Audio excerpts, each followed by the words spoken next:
చూడండి, మనలో సంఘంలో ప్రతి వారం తప్పకుండా దేవుని మందిరానికి వచ్చేవాళ్ళు ఉన్నారు.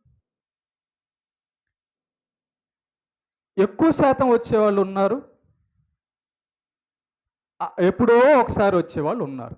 ఇదేంటి తేడా ఇది? అసలు ఎప్పుడో సంవత్సరానికి ఒకసారి వచ్చేవాళ్ళు ఉన్నారు. మరి ఇది భక్తి అందామా? ఎలాంటి భక్తి అందాము? ఎంత భక్తి అందాము?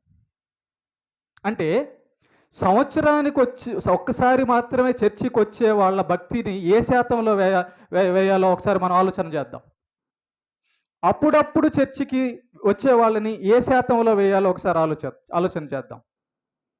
ఎక్కువ శాతం చర్చికొచ్చే వాళ్ళని ఏ శాతం వేయాలో ఆలోచన చేద్దాం. అసలు ఎప్పుడు చర్చి మానకుండా ప్రతి ఆదివారం వచ్చే వాళ్ళ భక్తి శాతం, విశ్వాసం శాతం ఎంతో ఆలోచన చేద్దాం. ఆలోచన చేస్తే మన మన యొక్క భక్తి జీవితంలో భక్తి చేస్తున్న మనుషులలో రకరకాల స్థితిగతులు కనబడుతున్నాయి. మనకే కనబడుతున్నాయి స్వయంగా.